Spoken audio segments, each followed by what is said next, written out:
Good morning વિદ્યાર્થીઓ. આપણે વાત કરી રહ્યા છીએ વાર્ષિક હિસાબનો એક ઉદાહરણ નંબર 27. વચ્ચેના અમુક સમ્સ છે, આપણે પાછળથી જરૂર પડશે તો ચેક કરી લઈશું. અહીંયા જોઈએ કે પુષ્પાના નીચે આપેલા તારીખ 31/3/2015ના રોજના કાચા સરવૈયા પરથી વાર્ષિક હિસાબો તૈયાર કરવાના છે. સૌથી પહેલાં આપણે રકમ વાંચીશું કે પુષ્પાનું તારીખ 31/3/2015ના રોજનું કાચું સરવૈયું અહીંયા આપેલું છે. ખાતાનું નામ, ઉધાર બાકી અને જમા બાકી. હવે ઘણી વખત તમને અહીંયા ઉપાડ અને મૂડી બંને એક સાથે આપેલું છે, તો તમને ખબર હોવી જોઈએ ઉપાડની ઉધાર બાકી હોય અને મૂડીની હંમેશા કઈ બાકી હોય? જમા. ખરીદ અને વેચાણ, તો ખરીદીની ઉધાર બાકી, વેચાણની જમા બાકી.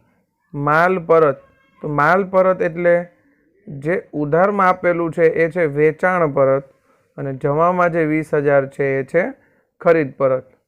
પછી આગળ જોઈએ પ્રોવિડન્ટ ફંડ અને પ્રોવિડન્ટ ફંડમાં ફાળો, પ્રોવિડન્ટ ફંડના રોકાણો અને તેનું વ્યાજ, દેવાદારો અને લેણદારો, બે વટાવ આપેલા છે, ઘાલખાદ અને ઘાલખાદ અનામત. પછી જોઈએ નીચે લેણી હુંડી અને દેવી હુંડી. માલનો સ્ટોક, એમાં તારીખને અંડરલાઈન કરી લે. 1/4/2014 એટલે કે આ શરૂઆતનો સ્ટોક છે. એના પછી ડેમરેજ, તોલાઈ, કસ્ટમ ડ્યુટી, વેપાર ખર્ચા, રોકડ શિલ્લક, બેંક શિલ્લક, છેલ્લે કાયમી મિલકતો.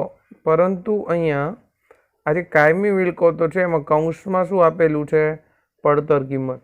તો જ્યારે પણ મિલકતો પર ઘસારો ગણવાનો હોય ત્યારે એ ઘસારો હંમેશા તેની પડતર કિંમત પર જ ગણવામાં આવે છે. આ યાદ રાખજો. બહારના ખાતામાં ભલે 4 લાખ હોય પણ તો પડતર કિંમત કેટલી છે એની? 5 લાખ. અને છેલ્લે આપેલો છે જાહેરાત ખર્ચ. આ હતી અત્યારની રકમ. હવે વાત કરી રહીએ મહત્વના હવાલાઓ વિશે. શેની વાત કરીએ? હવાલા વિશે. પહેલો હવાલો છે, રાઉન્ડ કરી લે, મોસ્ટ આઈએમપી હવાલો કે 31/3/2015 એટલે કે વર્ષના અંતની અંદર સ્ટોક છે. તો કયો સ્ટોક હોય? આખર સ્ટોક. કયો સ્ટોક હોય? આખરનો સ્ટોક. તો આખર સ્ટોક 2 લાખનો છે, જેમાંથી 30% માલની બજાર કિંમત 20% વધુ છે અને 50% માલની બજાર કિંમત 10% ઓછી છે, જ્યારે બાકીના માલમાં 2,000નો રિપેરિંગ ખર્ચ છે. હવે આ હવાલો થોડો વિચિત્ર છે, તો એને આપણે વ્હાઇટ બોર્ડ ઉપર જ વર્કિંગ કરીને સોલ્વ કરી લઈશું. હા, પણ એક વસ્તુ અહીંયા કહી દો કે રૂઢિચુસ્તતાનો નિયમ જે આપણે આગળ વેપાર ખાતાવાળા વિડીયોની અંદર જોઈ ચૂક્યા હતા એ યાદ રાખી લેવો. આખર સ્ટોકના કોઈ પણ હવાલા હોય, રૂઢિચુસ્તતાનો નિયમ એમાં હંમેશા ઉપયોગમાં આવે છે. બીજો હવાલો છે જાહેરાતમાં આપેલ માલ કેટલો છે? 5,000.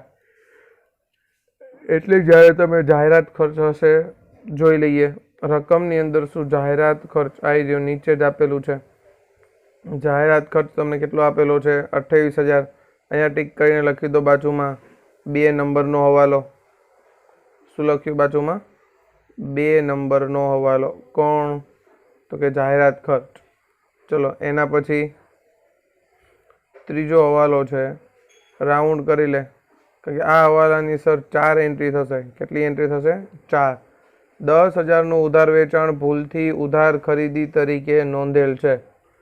10,000નું ઉધાર વેચાણ ભૂલથી ઉધાર ખરીદી તરીકે નોંધેલું છે. ચલો ઉપર આવી જાઓ. જો ખરીદ અને વેચાણ છે એની બાજુમાં લખી નાખ 3 નંબર.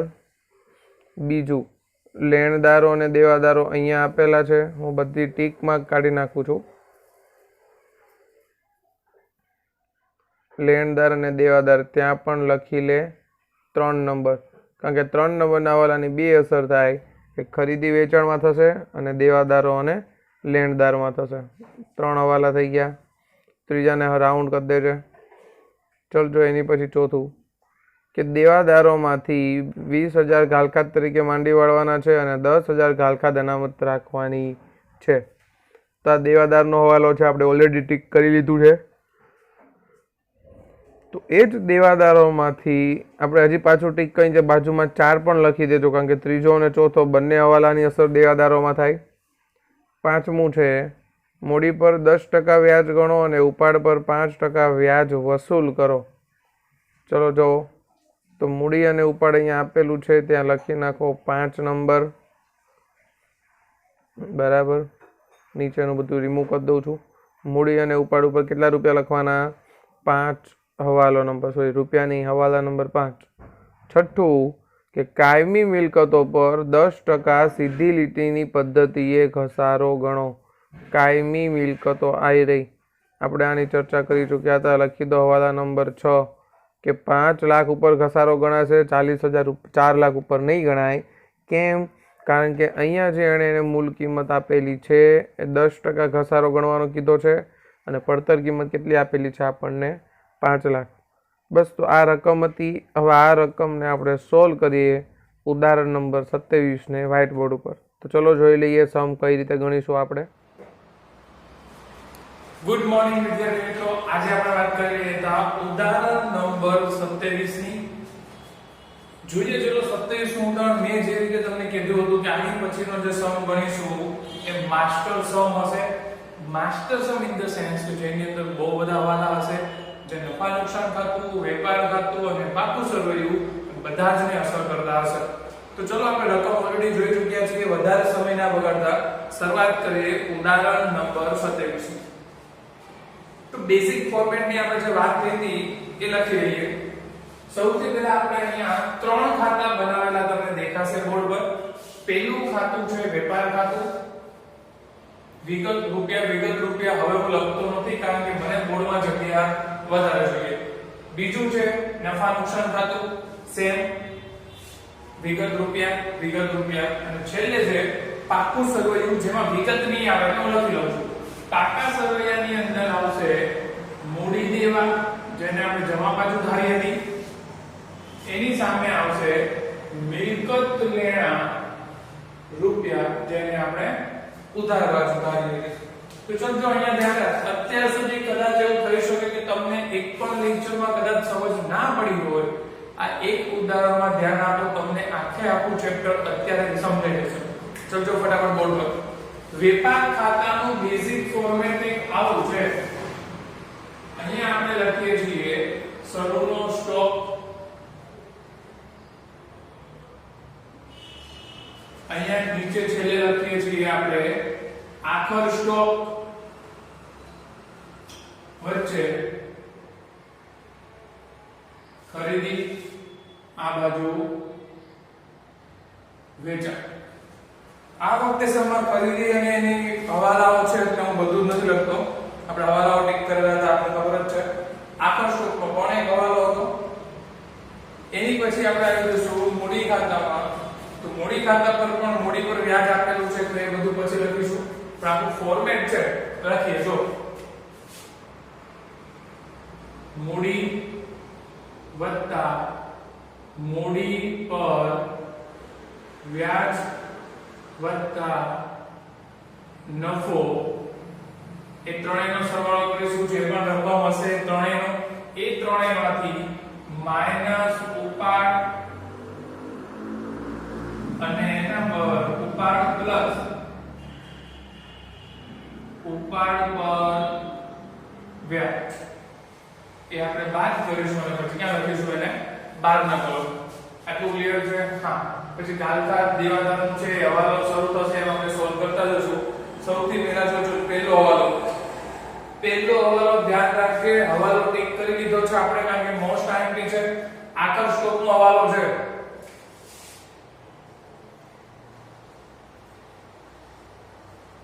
આખર સ્ટોક.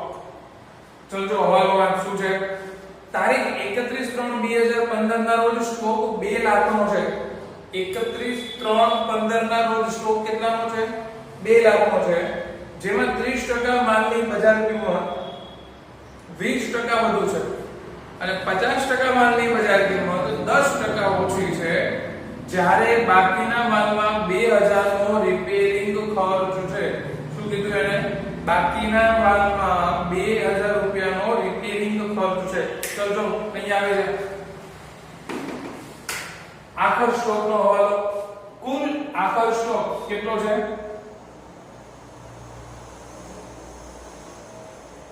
2 લાખ રૂપિયાનો છે તો કુલ આખો સ્ટોક કેટલાનો છે જગ્યા ઊંધી લેવાય ગઈ છે આપણે નીચે લખી નાખીએ ઉપર મૂડી પાકો સરવાયું છે એટલે કુલ આખો સ્ટોક છે 2 લાખ રૂપિયાનો એના 3 ભાગ કરેલા છે કેટલા ભાગ કર્યા છે 3 પહેલું શું કીધું છે 30% કે પેલો હવાલો વાંચ પહેલી લાઈનમાં 30% માલની બજાર કિંમત 20% વધુ છે તો 2 લાખના 30% માલ કરો તો કેટલા થશે 3 દુ 6 60000 એને એવું કીધું છે આ જે 60000 નો માલ છે એની વેલ્યુ 20% વધારે છે પરંતુ રૂઢિચુસ્તતાના નિયમ પ્રમાણે પેલા ઉદાહરણ આપું ફરીથી આપી દઉં સાંભળો રૂઢિચુસ્તતાના નિયમ પ્રમાણે વેપાર ખાતાની અંદર આખર સ્ટોક ની મૂળ કિંમત અને બજાર કિંમત બંને આપેલી હોય ત્યારે બંનેમાંથી જે ઓછી હોય તે લેવાય તો અહીંયા એને એવું કીધું છે કે બજાર કિંમત વધારે છે તો લેવાશે નહીં તો અહીંયા આપણે કઈ લઈશું કિંમત એની 60000 રૂપિયા જ કિંમત લેશું એક બીજું શું કીધું છે 50% માલ છે એ 50% માલની બજાર કિંમત 10% ઓછી છે તો જે ઓછી છે લેવાનો તો અહીંયા આના 50% 2 લાખના 50% કેટલા થશે 1 લાખ અને 1 લાખમાંથી -10% એટલે કરો તો 1 લાખના 10% માઈનસ કરો તો કેટલા થાય 10000 રૂપિયા થાય એને માઈનસ કરો તો છેલ્લે જવાબ શું આવશે 90000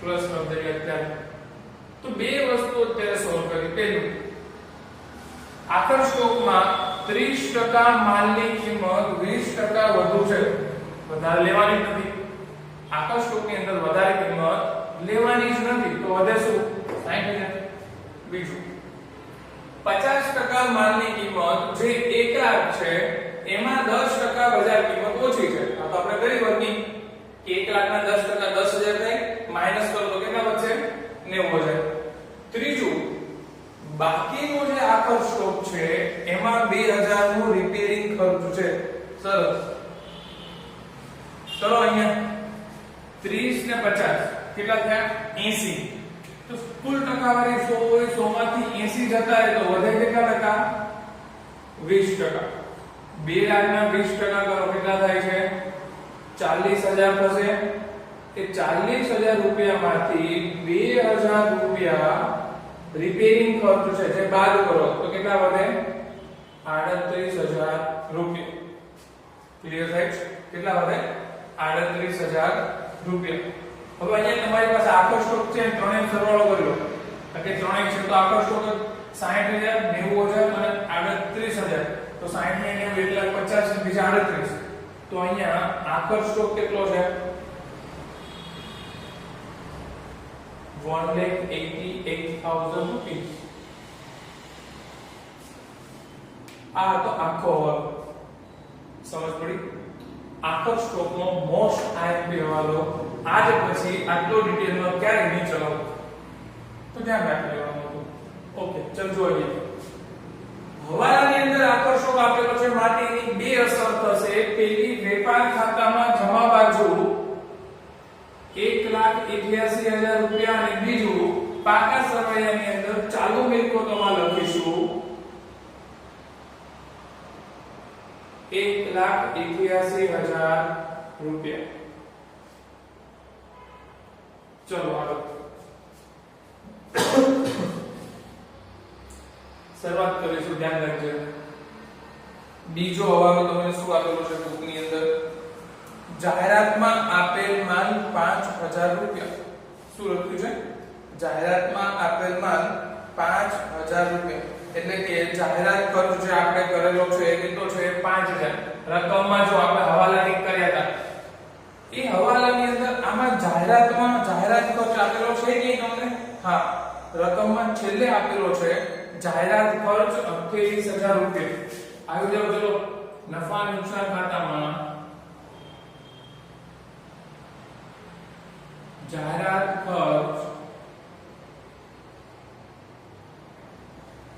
28,000 રૂપિયા વત્તા હવાલામાં શું કીધું છે જાહેરાતમાં આપેલ માલ એટલે કે બીજો 5000 પ્લસ કરો જાહેરાતમાં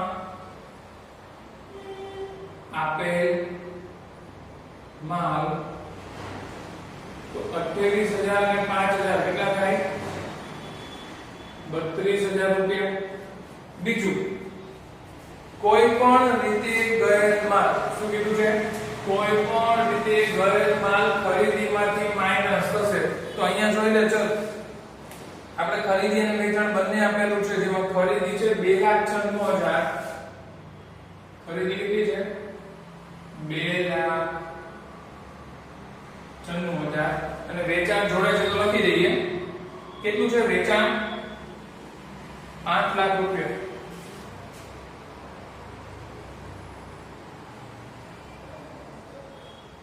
આમાંથી માઈનસ જાહેરાતમાં ગયેલ થોડીક જગ્યા ઓછી પડશે ચલો જો બાદ લખીએ માઈનસ જાહેરાતમાં ગયેલ માલ જાહેરાતમાં ગયેલ માલ કેટલો હતો 5000 રૂપિયાનો હતો તો કેટલા વધ્યા હવે 2,91,000 ખરીદીનું ફોર્મેટ મેં તમને એની પહેલા આપેલું હતું કે ખરીદી માઈનસ નહીં નોંધેલી અથવા તો ખોટી નોંધેલી પણ અત્યારે એ ફોર્મેટ તમે ઉપર નીચે કરો તો પણ જવાબ તો આવી જ જશે એટલે આવી રીતે ગણો જો અહીંયા મેં લખ્યા છે 2,91,000 રૂપિયા બે હવાલા સોલ્વ કરી દીધા જાહેરાતની બે અસર આપી નફા નુકસાન અને વેપાર ખાતામાં ત્રીજો હવાલો 10,000 નું ઉધાર વેચાણ ભૂલથી ઉધાર ખરીદી તરીકે નોંધેલું છે આ હવાલો પણ આપણે ટીક કર્યો તો અને આ હવાલાની જે આમનોંધ થતી હતી એ આમનોંધ પણ આપણે લખેલી હતી તો આની મુજબ આપણે જો અસર કરવા જઈએ તો પહેલા તો સાચી અસર શું થશે કે કરેલું શું હતું વેચાણ 10,000 નું ઉધાર વેચાણ હતું જે આપણે ક્યાં કરી દીધું ભૂલથી ઉધાર ખરીદીમાં ઉમેરી દીધું સરસ ચલો ધ્યાન રાખજો ડાયરેક્ટ જ અસર આપતા શીખવાડી દઉં છું તમને જો તો અહીંયા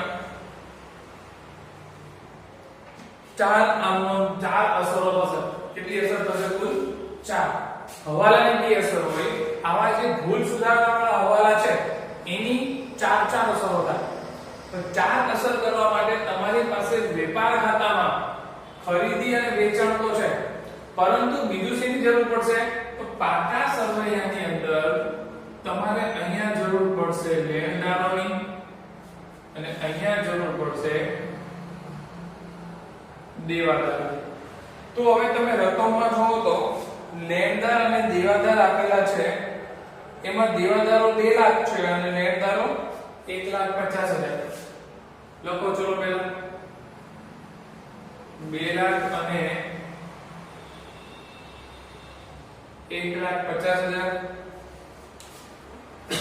આ વચ્ચે કદાચ મેબી ક્યારેક તમને રકમો આપતો રહેશે તો તમને બી આઈડિયા આવે થોડો હવે અહીંયા ધ્યાન રાખજો ખરીદી વેચાણ લેણદાર અને દેવાદાર વેલે એટલે લેણદારને શું કહેવાય વેપારી વેપારી પાસેથી આપણે શું કરવાની હોય ખરીદી તો અહીંયા જે પહેલી આમનોંધ છે એ શું કરીશું આપણે જે ભૂલ થઈ ગઈ છે ને એ ભૂલ સુધારીશું શું કરીશું જે ભૂલ આપણાથી થઈ ગઈ છે એ ભૂલને આપણે સુધારીશું તો અહીંયા ભૂલ શું થઈ છે ભૂલથી ઉધાર ખરીદીમાં લખાઈ ગયું છે શું થઈ ગયું છે ભૂલથી ઉધાર ખરીદીમાં લખાઈ ગયું છે ખરીદીમાં લખાઈ ગયું છે ઉધાર તો માઈનસ કરો માઈનસ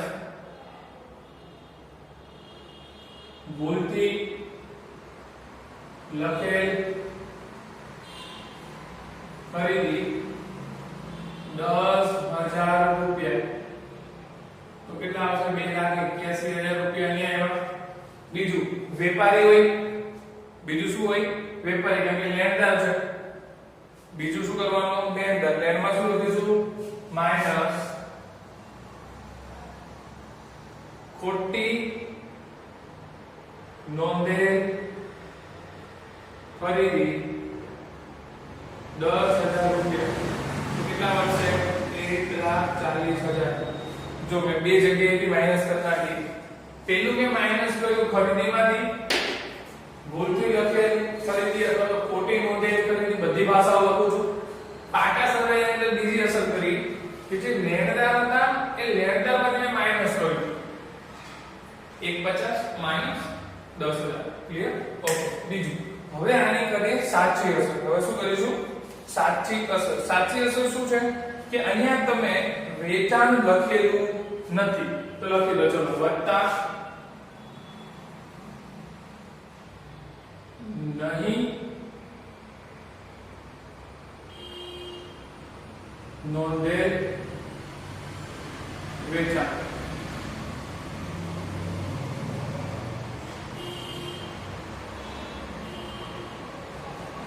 શું લખ્યું નહીં નોંધેલ વેચાણ તો થઈ ગયા 10,000 અહીંયા પણ કરતો વત્તા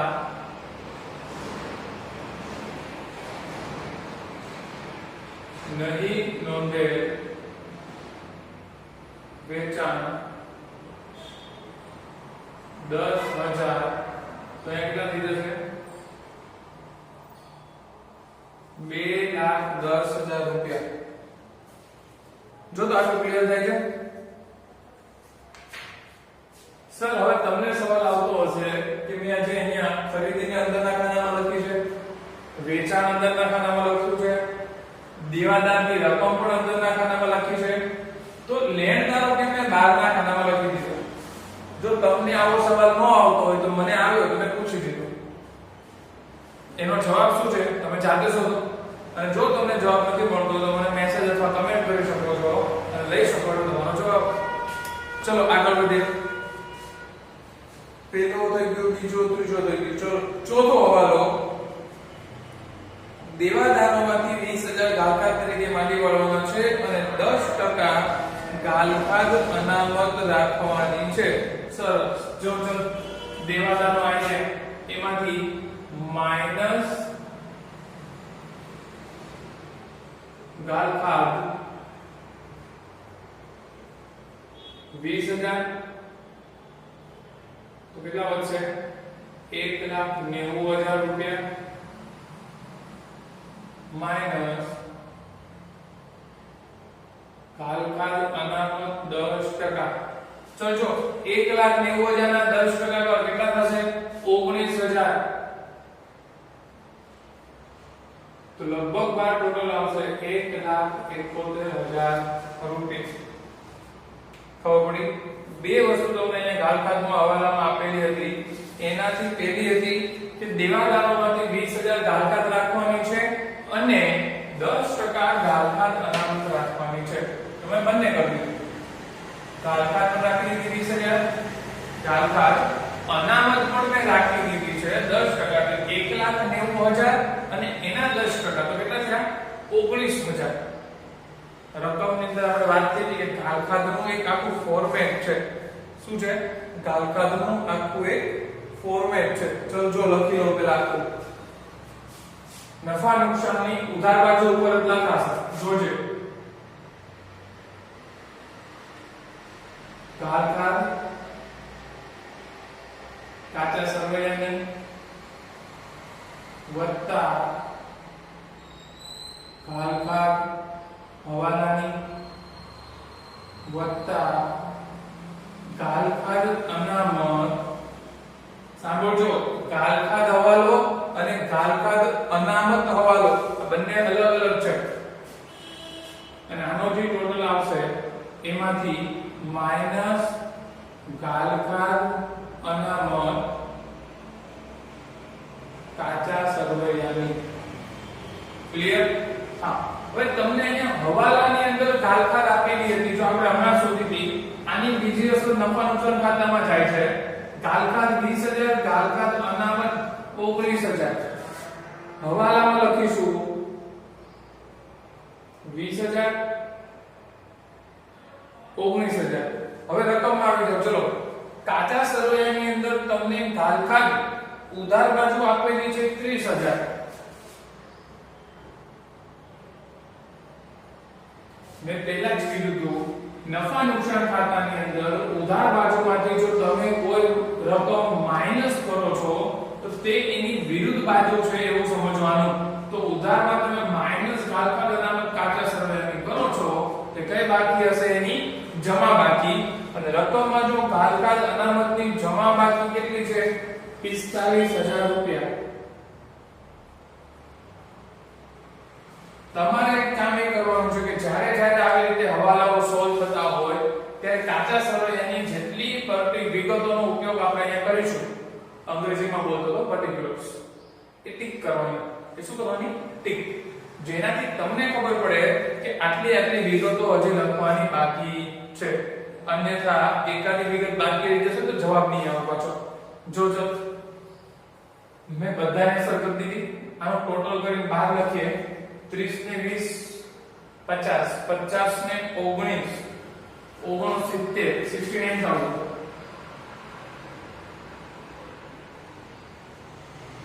69,000 minus 45,000 તો 55 65 ને 4 બીજા 24.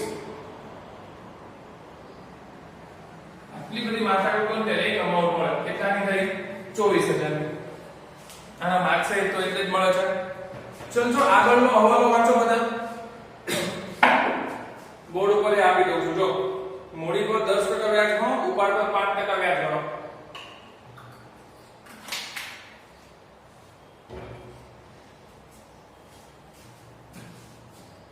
ગણતરી અહીંયા જ કરી લઈએ.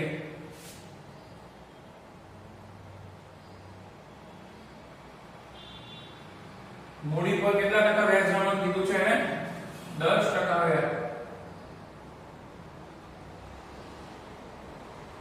ચલો હવે અહીંયા ભાગીદારોને ઉપર ધ્યાન રાખજે કે ભાગીદારોનું મૂડી કેટલી છે. મૂડી તો તમને મૂડી આપેલી છે નહીં. રકમમાં જો રકમની અંદર તમને કોઈ જગ્યા પર મૂડી આપેલી છે તો ઉપાડ અને મૂડી પહેલી જ લાઈનમાં લખેલું છે. એમાં જો જમા બાકી કેટલી છે 3 લાખ અને ઉપાડ કેટલું છે 24,000. Okay done. ચલજો હવે તો તમને પેલું કીધેલું છે મૂડી પર 10% લેખે વ્યાજ ગણો. આ તો ગણો ચલો. મૂડી બરાબર 3 લાખ ગુણ્યા 10%. તો એનું વ્યાજ કેટલું થશે 30,000 રૂપિયા. લખ ચલ અહીં મૂડી પર વ્યાજ 30,000. આ તો સર એક અસર છે, બીજી ક્યાં આપશો? અહીંયા ગોખવું નથી. ગોખવું તો હું તમને એવું જ કહી દઉં, નફા નુકસાનની ઉધાર બાજુ પર આવે. સમજો કે નફા નુકસાનની ઉધાર બાજુ પર કેમ આવે. મૂડીની વ્યાખ્યા પહેલા તમને ખબર હોવી જોઈએ. જે હું બોલું છું ઇકોમ, ધંધાનો માલિક ધંધા માટે જે રકમ મૂડી ફર્નિચર રોકડ ધંધામાં લાવે બધાને શું કહેવાય? ધંધાની મૂડી. વચ્ચે વ્યાખ્યા મૂડી બોલાઈ ગઈ હતી. તો આ મૂડી ઉપર વ્યાજ એ ધંધો ભાગીદારને આપશે અથવા તો ધંધાના માલિકને આપશે. મૂડી ધંધામાં આવે છે, એ માલિક જે છે એને ધંધો શું આપે છે? વ્યાજ. જો ભાગીદારના પ્રકરણમાં શીખ્યા હતા, જો કંઈ જ ના આપેલું હોય કંઈ જ, તો 6% લેખે મૂડી પર વ્યાજ આપવાનું હોય. કેટલા ટકા લેખે? 6% લેખે. અહીંયા આપણને હવાલો આપેલો છે કે 10% લેખે મૂડી પર વ્યાજ આપો. ગણતરી કરીને જવાબ કેટલો આવ્યો? 30,000 રૂપિયા. તો એ મૂડી પર વ્યાજ આપણે લખીશું અહીંયા. મૂડી પર વ્યાજ કારણ કે ખર્ચો છે 30,000. બીજું જવાબ ઉપાડ પર 5% લેખે વ્યાજ ગણો. ઉપાડ પર 5% વ્યાજ. ઉપાડ કેટલો આપેલો છે?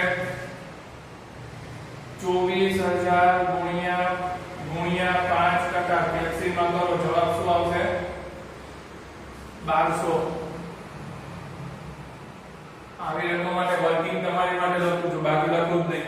ચલ જો બીજું ઉપાડ પર વ્યાજની તમે એક અસર આપી દીધી છે 1200, પરંતુ એની બીજી અસર તમે ક્યાં આપશો?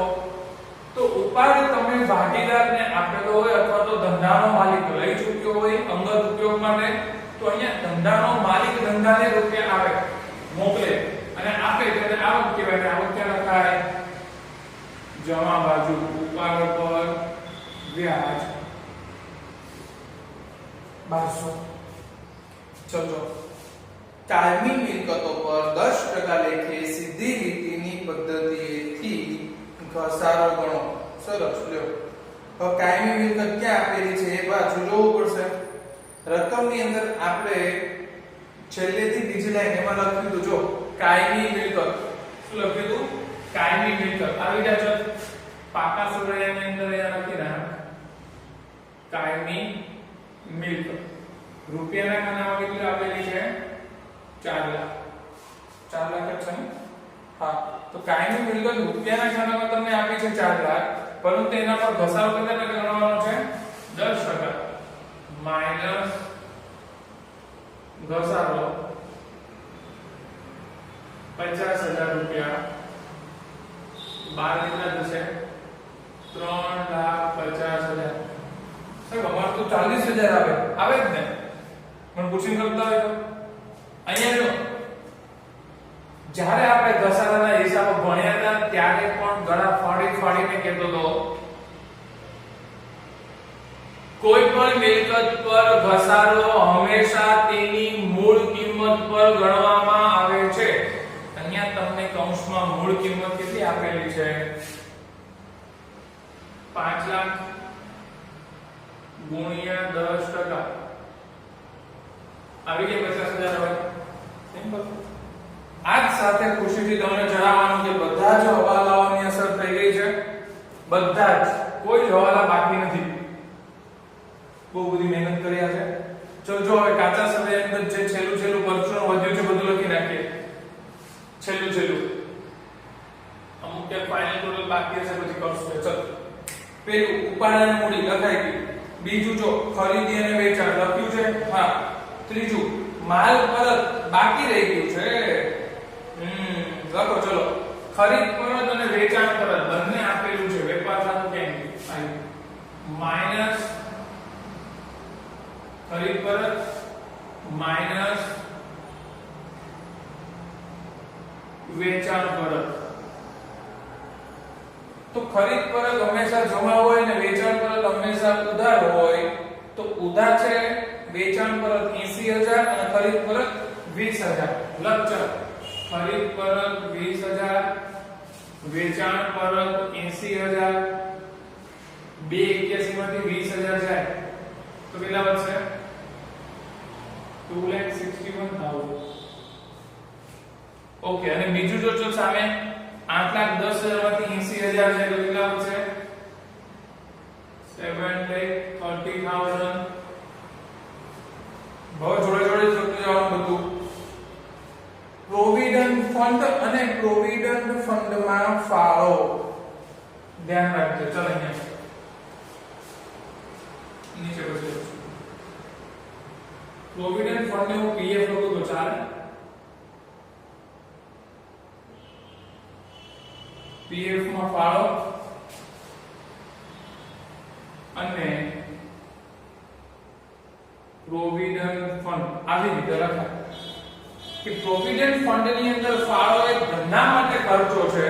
ધંધાનો ખર્ચો હોય નફા નુકસાનમાં ઉધાર બાજુ આવે. ધ્યાન રાખજો, પ્રોવિડન્ટ ફંડ નો ફાળો નફા નુકસાનમાં ઉધાર બાજુ અને પ્રોવિડન્ટ ફંડ પાકા સરવૈયાની અંદર મૂડી દેવા બાજુ આવે. રૂપિયા જોઈ લે. ચલ, પ્રોવિડન્ટ ફંડમાં ફાળો ક્યાં જોયું? હા, 10,000 જમા બાકી 1 લાખ. તો પ્રોવિડન્ટ ફંડમાં ફાળો 10,000 અને પ્રોવિડન્ટ ફંડ 1 લાખ રૂપિયા. ચલો જોઈએ નીચે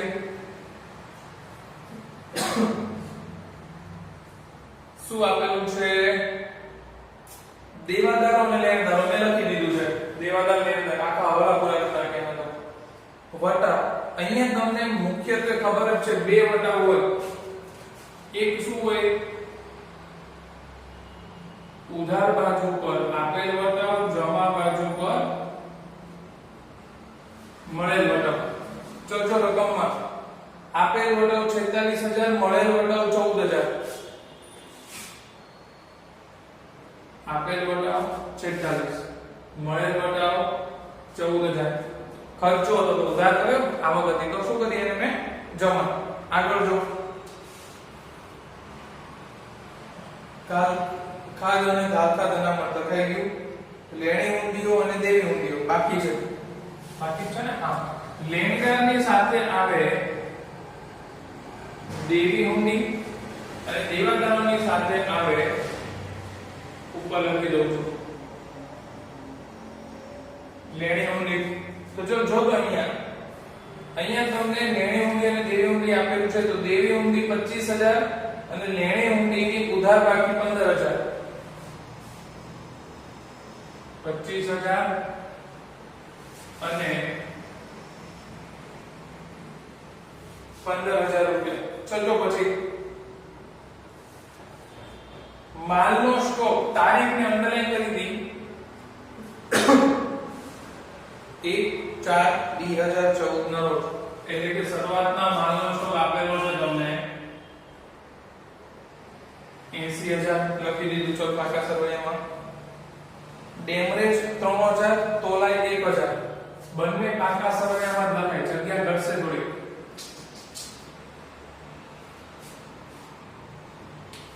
થોડુંક જુગાડ કરીએ છીએ. 2,81,000 ને અહીંથી રિમૂવ કરી દઈએ. 2000 કરો.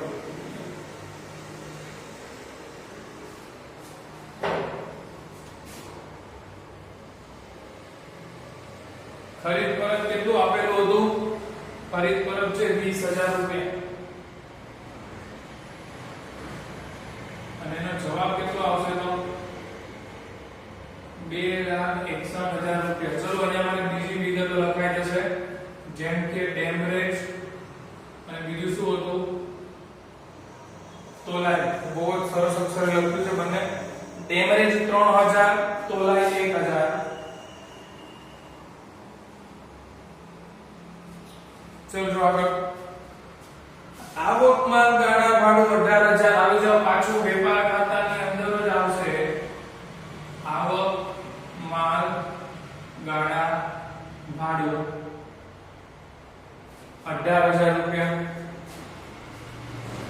એના પછી આપેલા છે વેપાર ખર્ચા. વેપાર ખર્ચા આવે નફા નુકસાન ખાતામાં. ઉપર જગ્યા નથી, નીચે લખો. કેટલા આપેલા છે વેપાર ખર્ચા? જરી જોઈ લે. વેપાર ખર્ચા તમને આપેલા છે 90,000.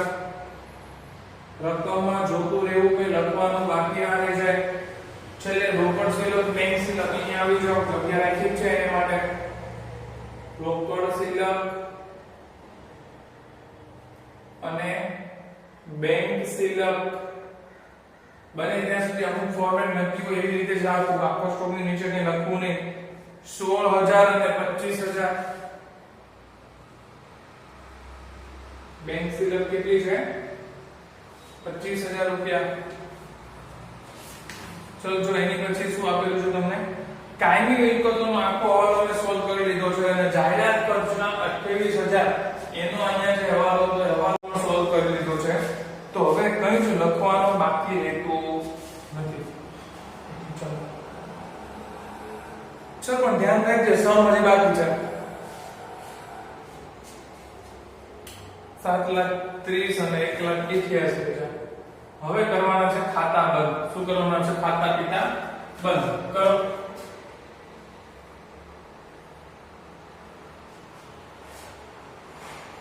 બેટુ બંને બાજુ સેમ જ હોય તો તમને બી ખબર છે. અહીંયાથી તફાવત આવશે એને શું કહીશું આપણે? કાચો નફો. કાચો નફો ક્યાં લખાય? નફા નુકસાન ખાતાની જમા બાજુ. મને કેમ ખબર? કારણ કે અહીંયા સર 7,30,000 ને 1,88,000 આપ્યા છે. અહીંયા આ બાજુ ટોટલ થતું જ નથી. કરો ચલો, ટોટલ કેટલું થાય છે અહીંયા?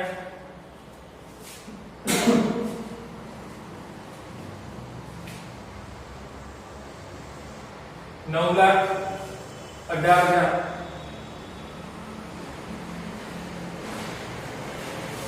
અહીંયા પણ 9,18,000 જ આવશે.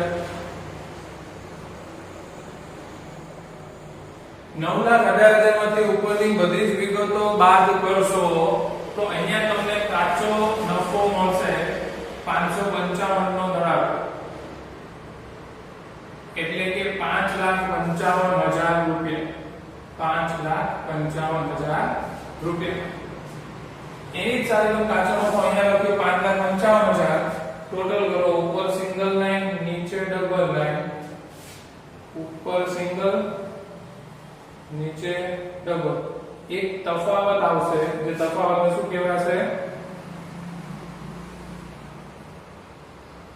ચોખ્ખો નફો.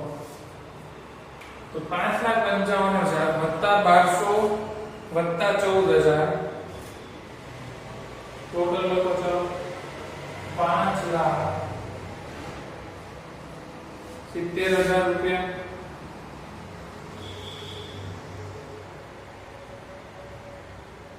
5,70,000 રૂપિયામાંથી ઉપરની બધી જ વિગતો તમે બાદ કરો તો તફાવત આવશે 2,87,200. 2,87,200.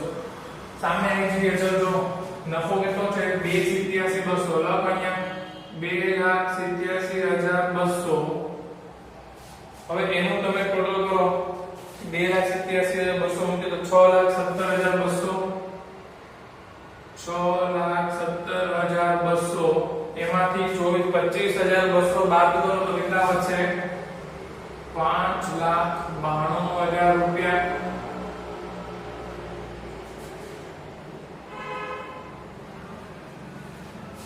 છેલ્લે સરવાળો કરશો એટલે આવશે 8,65,000 રૂપિયા. ઘરે જઈને જાતે કેસી મારી લો, આટલો આન્સર આવવો જોઈએ. 3,50,000 વત્તા 15 બાકી તો તમને બધું ખબર જ છે. 1,71,000 નું બધું હતું.